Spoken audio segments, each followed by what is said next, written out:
Welcome to The Fix. Sit down with copywriting experts Nick O'Connor and Glenn Fisher as they review, discuss, and improve real-world copy sent in by you. This is The Fix.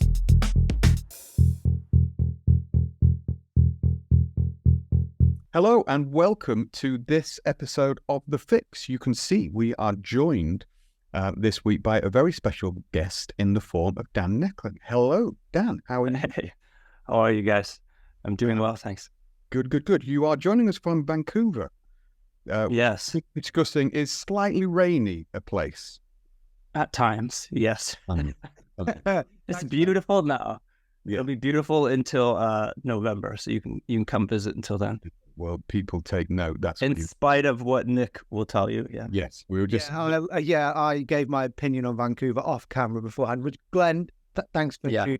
I think we should be open. Happy things. Yeah, it was very insulting. Yeah, very insulting. And if there is a throughout this interview, if there is like an undertone of hatred, it is because Nick has gone storming in with like rain comments towards. Yes. Anyway, thank you very much for joining us, Dan. Yeah. For this episode, we wanted to really dig into your background. We want to explore a bit about your take on copywriting and talk about the confidence of being a copywriter, which we'll get to as the episode goes on. But I thought for those who have not come across you before, maybe if we just give a little bit of a précis, how did you, give us your story, how did you get into copywriting? Where are you in your career? What's your brief story? Well, I think like a lot of people, in school, you didn't realize it was even an option. I hadn't even heard of it. And so I was, I guess, trying to find myself. And I had tried different programs. I think out of like high school, it was psychology. It's kind of what my parents did. And then I didn't want to do that. And then I thought, I'll do sports psychology. And then I'm like, I don't want to do that. And I went into sports broadcasting. And so I was in this program for a local school here doing radio broadcasting. And I had to we had a copywriting class. It was the first time I had heard of it. It was the first course I think I felt like kind of seen by a teacher, a first class that I enjoyed going to. I was actually good at it, which wasn't something I could say for the rest of classes and the rest of like my history with education. I really struggled. And then there was two guys, their names are Chris Staples and Ian Grays. So they founded the agency Rethink out here. They were just named Agency of, I don't know, the Universe or whatever that award was. Top agency in the world. They were founded here. Those two were like really young. They were partners, a writer and art director. And they came to that school and presented their reel of like funny TV commercials. And that was it. I think from there, I just loved it. And it was just radio. And so after that, I never finished that program. I went back to driving a forklift in the warehouse. And then I would have business ideas. I think I was always entrepreneurial. And it came back to like, well, how would I market those? And so that's when I found out about the only program at the time in Canada. And I ended up applying, got in. I moved to Toronto it was just a 1-year program. Came back to Vancouver, drove back onto my forklift for about 6 months until an agency took a chance on me. And I was on a week-to-week contract. So every Friday I had to ask if I could come back on Monday. And that went on it was a really long time. It was probably 6 months until I had a project go very well. It was for McDonald's. It was a TV spot for potato wedge fries. They were back, but only for a limited time. And so, yeah, that was it. That got me shortly after they signed me for just pennies. And how long ago was this? How many kind of years are we talking here? I started my career late. So I would have been about 28 when I started my career. So it was about 20 years ago. Because I get the impression, because you, like your website, people should go to. It's a really cool website, by the way, well done. But like you speak you're very open about being quite relatively new to the world of copywriting, in the sense that you kind of the book was like kind of 2019 kind of way on kind of thing, but that you've got a decade there. So I'm just trying to understand, like, how long have you been doing copy? Yeah, but it's been about 20 years. So I'd say I'm newly confident as a copywriter, but I've been doing it for a while. And I think, I know you said you wanted to talk about confidence. I think by just winging the process for most of my career is why I didn't know how I did what I did. And with the book, it was like, well, how do I do it?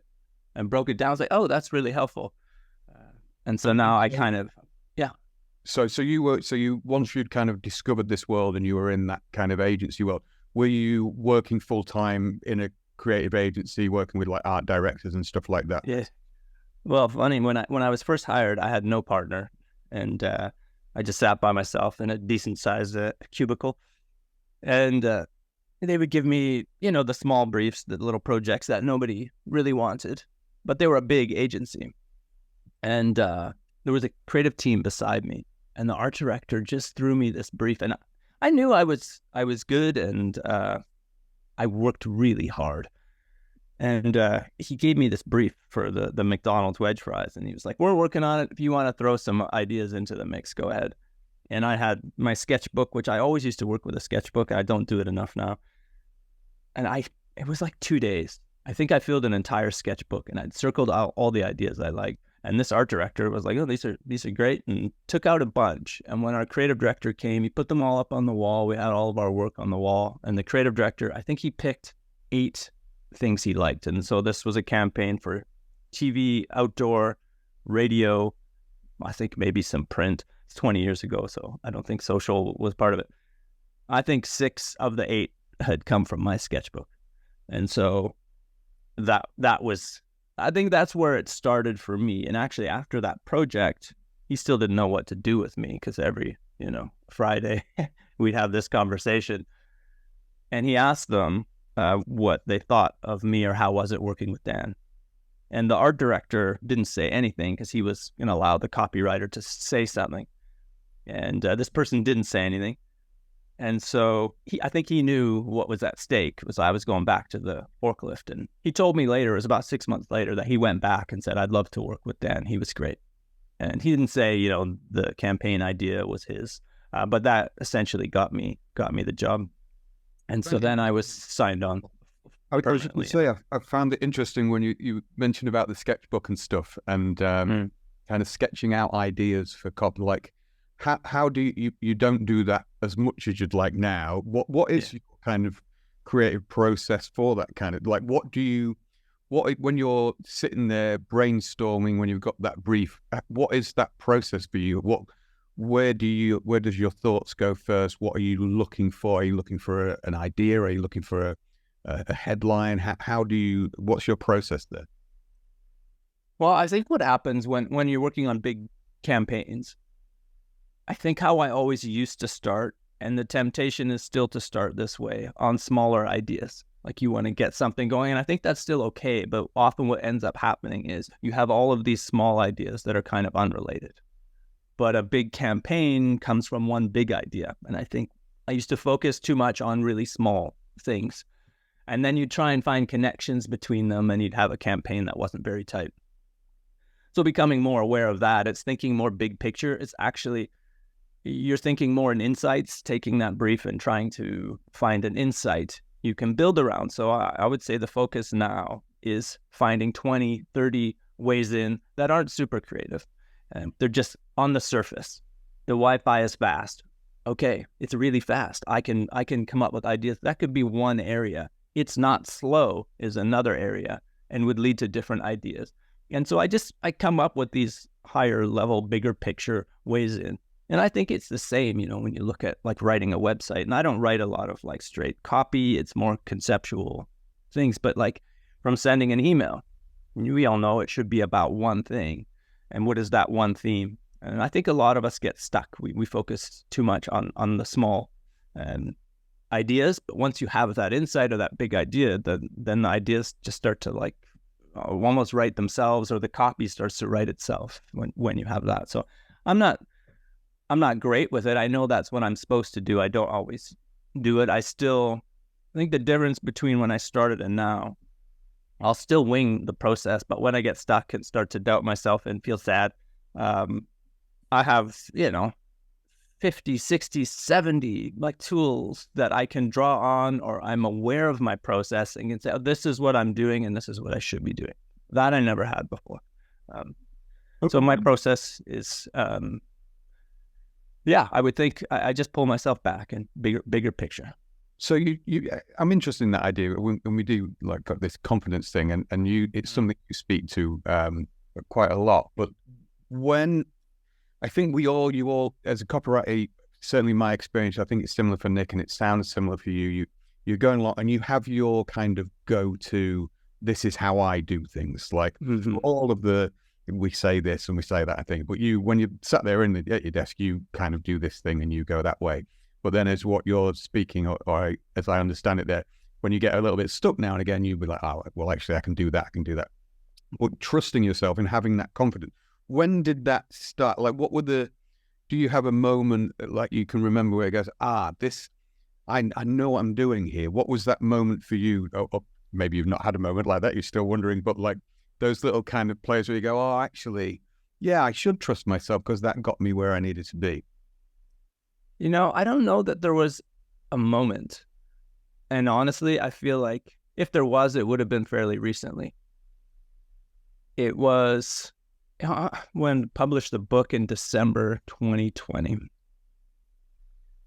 I think it was as I was doing that or getting, it was really weird because it was received very well. And I didn't write it, oh, this is everything I know and I'm an expert and I'm going to share it with the world. It was like, this is what I'm struggling with. And then very soon after, I'm being called an expert and I'm like, no, wrong person. But I think that was when I realized also because I'm still an active freelancer, I think I just, there's no denying how much faster I am. I've never been this quick. And when you can just see it and see how, I don't want to call it a system, but whatever I've created and been sharing really works because I'm applying it. Yeah, I've even held back work for clients because they haven't paid enough. This is what they've asked me to do in X amount of time, and I've delivered 50% more than they're paying for. So I'll give them this, and they're really happy. So I can just see it, and this is the thing. I think even talk how many freelancers doubt their value or don't bill enough, or everyone's telling each one of us that we need to bill more. It's because we haven't convinced ourselves of our value. So how can you do that? It's getting more feedback. Maybe you need to charge less in exchange for honest feedback from a client, or like, how can you prove how much you're worth to yourself? Because once we know that, we'll never underbill ourselves. And yeah. And so I think it's similar with my process, like doubting myself as a creative or as a writer. Well, by doing this work and knowing all of these techniques, I've proved it to myself. So I just don't doubt my ability as a writer. Now I need to work on my value.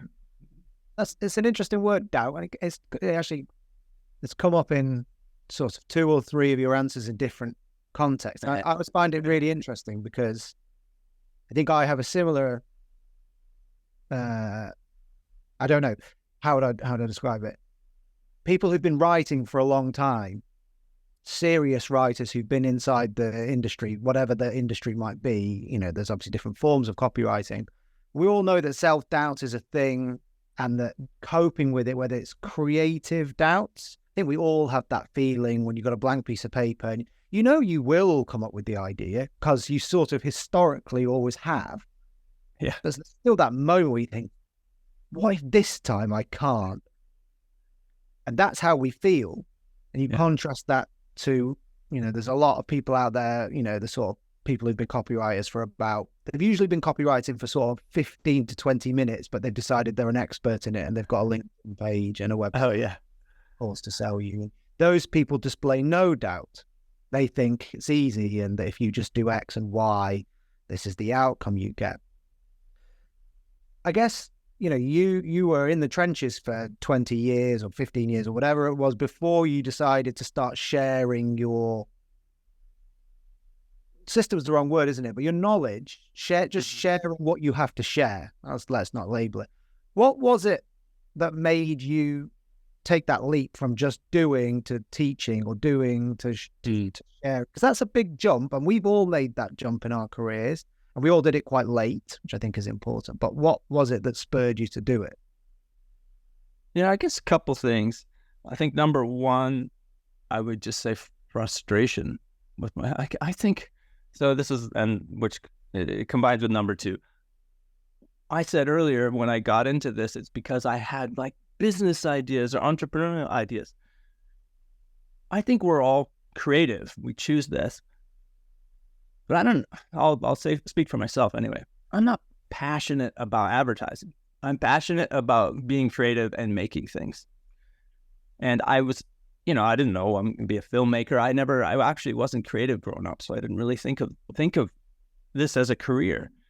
And now that I'm doing it, I realize, yes, I love it. It's amazing for a career and a profession, but I've always really wanted to create for myself. And that's what led me to start sharing. And I think the older I got, the more frustrated I got with myself. I had ideas throughout my career that I never finished, that I just quit on, or they would just be quickly replaced by another idea, and that would kind of be enough. But it got to a point where it wasn't enough. And really, this whole path for me, as much as I want to help copywriters and creatives think and create with more confidence, man, I'm hoping that I would inspire, just like you two are doing, other creatives to create more for themselves. Yeah. Has your process, your creative process, changed as you've started to articulate how it works and teach other people, or interact with other writers, talk to people who are earlier on in the path? How has your own work changed? Because it is a change in role, not entirely. Obviously, you have two lives, sort of, the teacher side and the writer side. Yeah, there's a sort of seepage in the middle, and things change. Like, how's that played out? I'll say I'm in like a transition point where it feels kind of weird. Where, on one hand, this book is in universities around the world. I'm being asked to speak at agencies and brands, which has started this year. And then, I'm feeling like, I'll say like starting to like warm up to the expert label or whatever. I'm like, yeah, maybe I am. And then I get an email from a client saying, hey, can you write these emails? And so it's like at this transition point where I'm like, no, don't you know who I am? Not that, but you're feeling more valued in this sense for the first time in my career. But on the other hand, I'm still not, and still have the struggles of most freelancers. While I'm like, Fisher Price and whoever, I'm doing a workshop with the Lululemon next month with their writers. So yeah, I think that's where I'm at. That's how it's changed, where I'm like, yeah, where I'm going. It's like, it's all positive, but it's an interesting kind of intersection where I'm at now. I guess it keeps you honest, doesn't it? Feedback from clients or from the market, in the form of, in the world that we predominantly work in is direct response, where you get told, with the big fat zero if nobody likes a copy of. Right. Nothing keeps you honest like that. So when other people other people would tend to describe you as an expert in general. Generally, we don't go around saying, I'm an expert. You kind of just say, here's what I've done and here's what I do. Yeah. Mind up about what I know.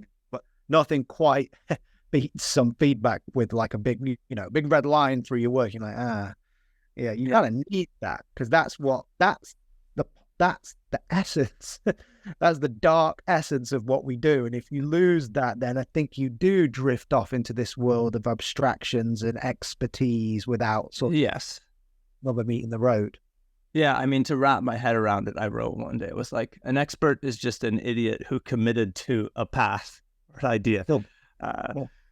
Which it is funny, like, because I'm like, no one had ever called me that before, and then I stuck to this path. But I also think, because I am kind of teaching, I guess, I do have a course, I'm creating another kind of digital product, let's call it. I'm able to apply these things, and I know they work and prove that they work, which is great. I mean, if I wasn't doing that and was just lecturing and not testing these things, which is also cool when you have a book and a course.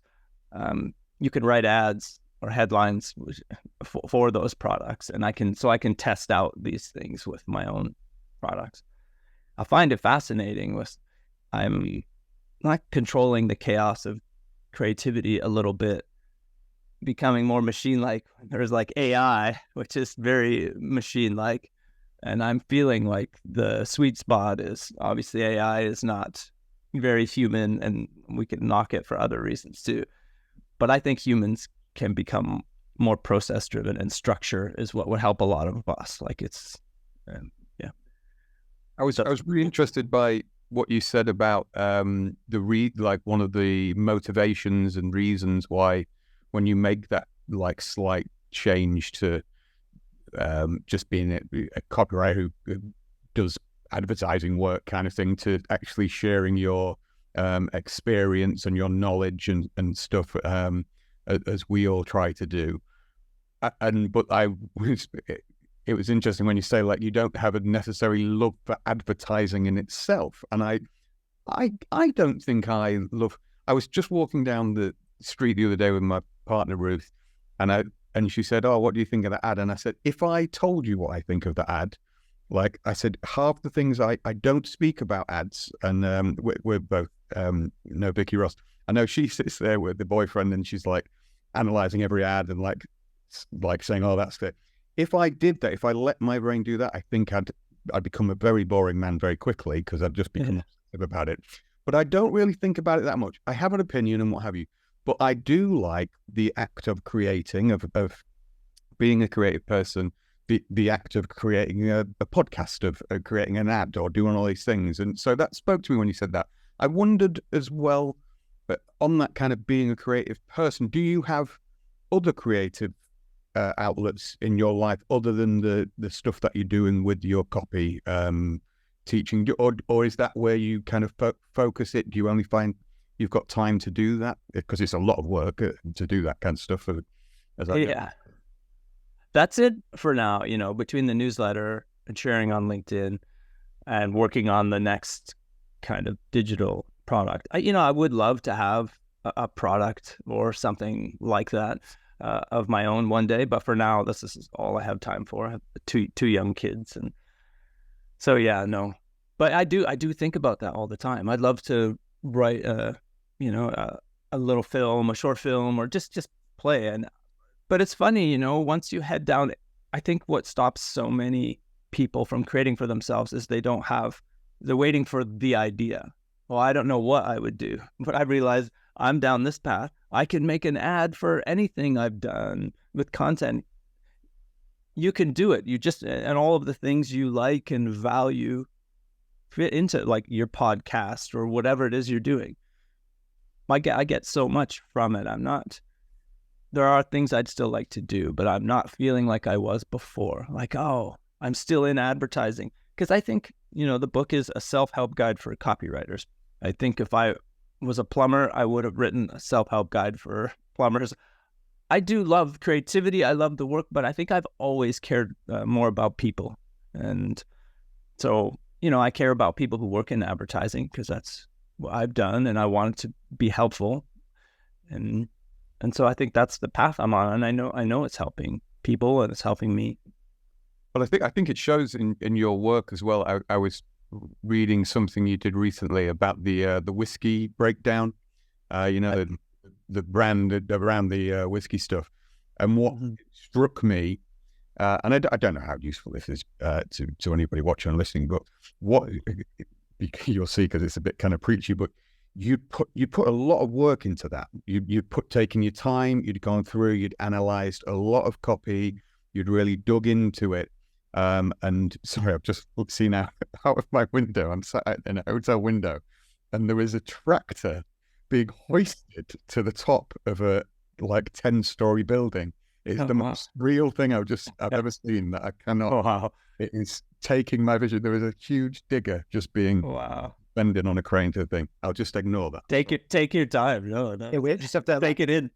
Click our fingers. It's like a dog. He's gone off into a field. He's now just floating in the sky. Should we stop the call? Anyway, so I'll look away. But no, you put a lot of work into that and a lot of things. And I think you actually, I think you used that as a great little kind of sign up tool where it's like, I put a lot of work into this and like it or kind of stuff at the end to kind of pay off that. But which is making the most of what you've actually done. But the unavoidable truth of that is that you've taken your time. It shows and it evidences a passion and a care for detail in this stuff. Do you think that's important as you've now become someone who shares their knowledge and experience to take your time and to do that work, and rather than just going, here's a quick tip on how to do X, you seem to take the time to really analyze, go deep on stuff?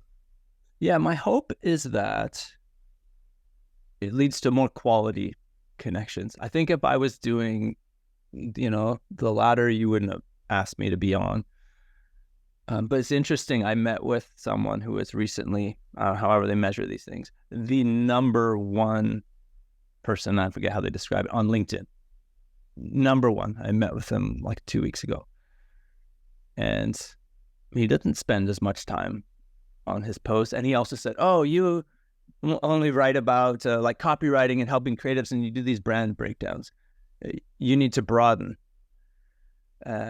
Which is interesting because you're always hearing niche. And he was wonderful, very helpful, super insightful. But it is interesting when you spend that much time on a piece, it doesn't do as well as certain things. So I don't know, like it depends what your goal is. If your goal is just to grow an audience on social, I don't know if it's, sometimes I think if people truly knew how much time I spent on this, they would say, just go get a job. You shouldn't be doing this. There's way too much time. But I am getting faster at doing it. I've had some things that I've done that I think would seem, because I've written the book and have so much content, there's a lot I can turn around quickly. But I do think it's important. And one of my goals with creating content, I think many people in the world have figured out how to create, shitty content at scale. How do we create quality content at scale?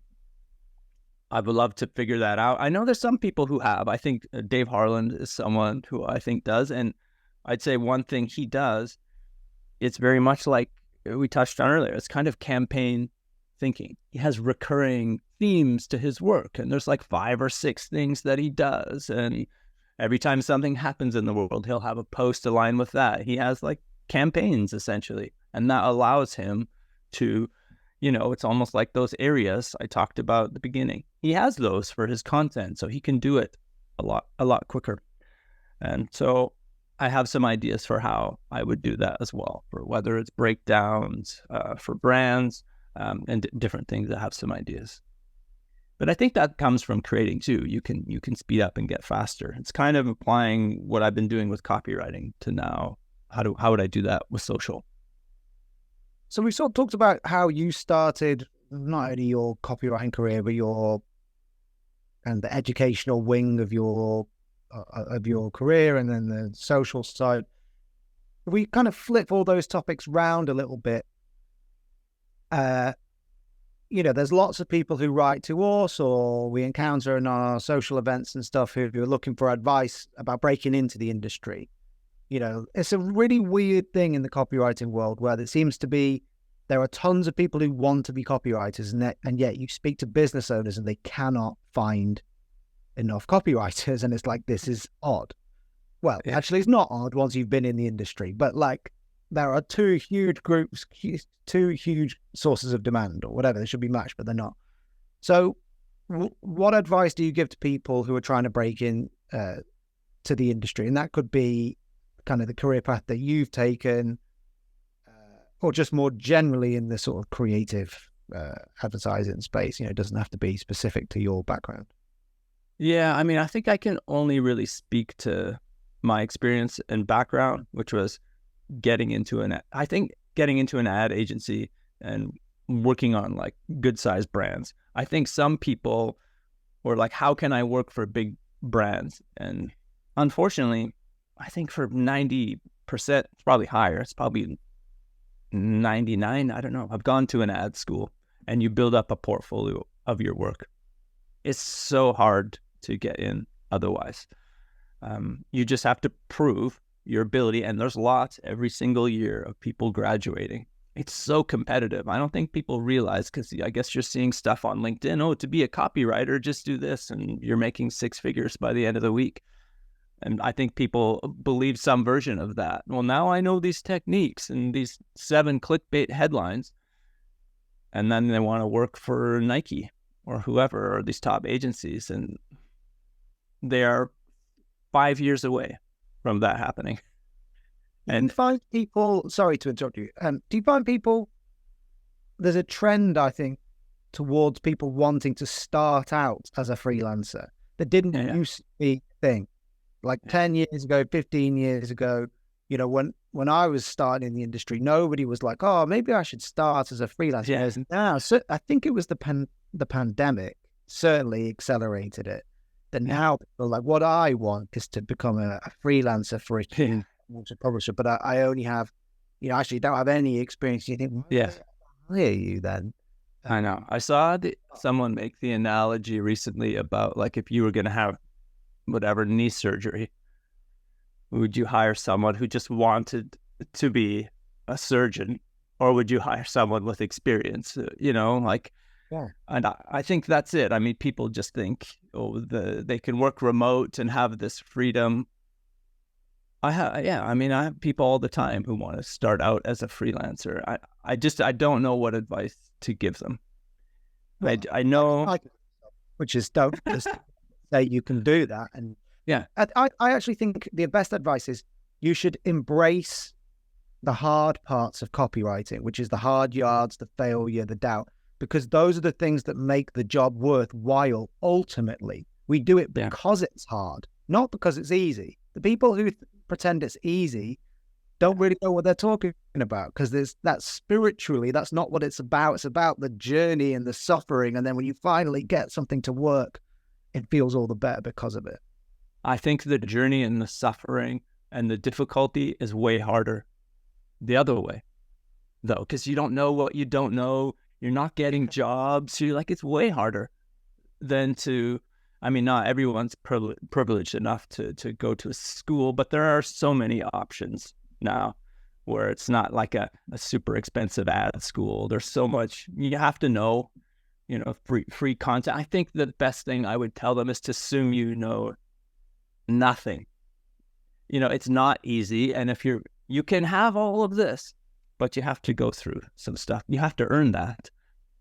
I could not have become a freelancer without the experience I had in ad agencies, working for big brands, small brands. I did a ton of direct response as well. And you have to learn how to handle feedback, how to push back and when it's okay to push back on feedback, how to sell work internally.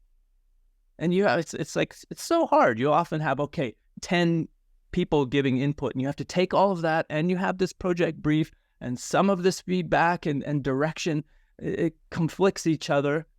How do you present it in a way where everyone feels heard? And like, you have to go, and then you have 5 people in a boardroom, 10 people, 20 people to go and freelance for some small brand. After you've done that, is, yes, you're confident enough and you can bill enough because you know you've been through some stuff.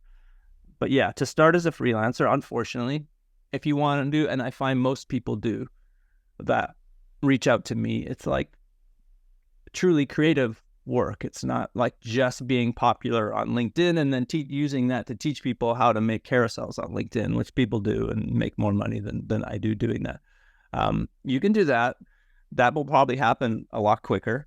But yeah, you'd be better off still, like, go get some experience. Like, all of this, and too many of us, and I catch myself too, just because you want something or know what you want to do it right away. But if you're just like, okay, this is going to take 4 years, like to write a book or to do these things, like it, and we give up too quickly. We're like, okay, 10 years. It's going to take 10 years to do something, to write a book because you have 2 young kids in this. Like, there's no perfect time. You just have to start doing the work. And then at the end of the day, you have something. And momentum builds when you're like, oh, I'm making progress on this thing. Whether it's your career or getting into copywriting, you build and your confidence builds, and then you're super rich. Just like us, just like all of us. Crack out the whiskey. No, it's really good to hear. It's funny because you always go to what's present in my mind. Well, I do. I always go to what's present in my mind. But me meeting at lunch today and just almost saying the same thing, really, about having that kind of the ability to look forward to the future and go, well, that's what the bigger thing is that I'm aiming towards. If I only look at that, I need to get this like today on a social media platform, and then I can get one contract for like a small thing, and then I'm winning like a free. That's not really that's fine in one respect, but it's not really going to provide you with the kind of deep emotional kind of meaningful thing of having something to work towards and slowly be chipping away, going, hey, yeah, I'm doing good work here. I'm producing something. I'm fulfilling myself creatively, professionally, and with all the other these that go along with that. But I think it's hard because you don't want to become a person who's just sat there going, well, I've done the hard yards, so I can say this kind of thing. But there is a certain amount of, well, yeah, we've done that time, so now I can. Yeah. Everybody there's another makes and kind of figure it out. But there's another side to it, which was the piece of advice I was giving you at lunch, which is a darker piece of advice. And Paul, but, I was saying, don't worry about what other people think or what other people have or what other people have done. Just don't look at it. Don't let it be it, because it doesn't help you. You need to keep that reserve of stamina, or whatever you want to call it, to keep going. Social media makes that hard because look at other people who appear to have X followers or this or that, and you think they don't know anything or they're stupid or whatever it might be. I won't tell you about all the people Glenn was referring to. Wasn't just Glenn, both of us. But, in your life, in general, it's best not to worry about what other people think. You can't control it. It's best not to look at what's on somebody else's plate because it's not your plate. It's the same sort of advice you'd give to a kid, but it's true. It will help you in your own career to not really look too much, not really think too much about what other people are doing, and focus on the things you know to be true, which is if you keep working hard and you stick at it, you'll have the best chance you'll get to progress. And nothing else really needs to factor in. It's just very hard in the modern age to not look at somebody else's plate and think, I want that. Yeah, totally. I remember when that shifted for me, because I often, would compare when you work in an ad agency and there's other writers and they're like, oh man, we only have half an hour. You 5, write as many lines as you can on X and bring them to my office. You're like, wow, you want to be the best of the group. You definitely don't want to be the worst. And in that moment, you feel like you'll be compared, but really, like a good creative director is just going to take the best work and be like, hey, you pulled the rabbit out of the hat this week. Good job. But I never thought that way. And I remember once I was presenting radio, actually, one of the top creative directors in Canada. And he was just so good at like making it better, making suggestions and his feedback. And I was experienced at this point. And my first thought was like, he's so good. I'm not very good. And I just stopped myself and I said, man, Brian, you're so good. You're so sharp. It's so inspiring. And he's just like us, he immediately like kind of blushed and was like, weirded out by my compliment, unexpected compliment. And then we kind of like smiled and awkwardly, and then just continued, and it made the work so much better. I didn't make it mean that I was less than.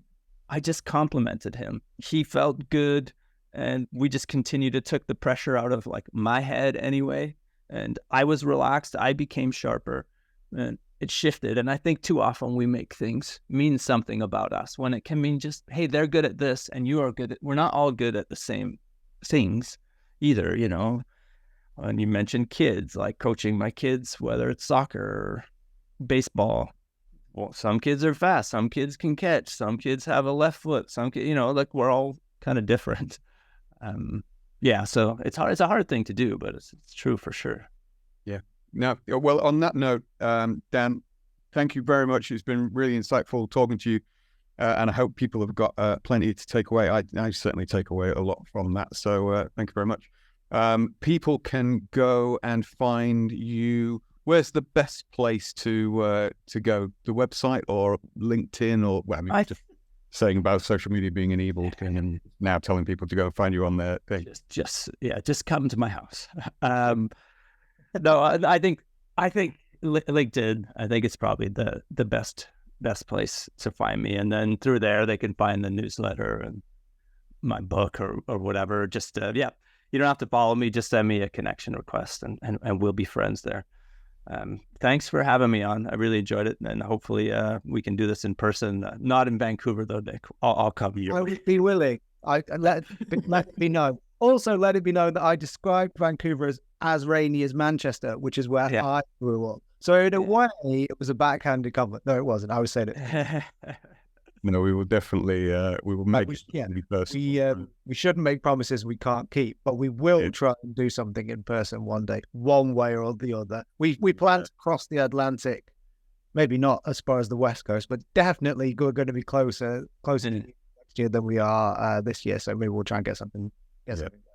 Yeah, I thought I would make it over your way this year, but I am doing it next year for sure. The UK people in the UK, I feel like more part of that community. There really isn't one here, and I think in London, across the UK, seem to do an amazing job. And I know Vicky Ross probably deserves a lot of credit for that. But I feel that too, and I felt so supported. And it was, and I'm fans of both of you, so it was great to meet you.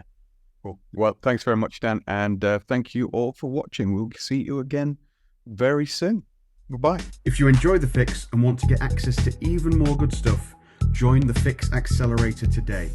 Get access to special masterclasses from Nick and me, watch expert interviews with industry legends, join live copy feedback sessions every week, and get connected to our very own private copy network. Visit thefixaccelerator.com for more information.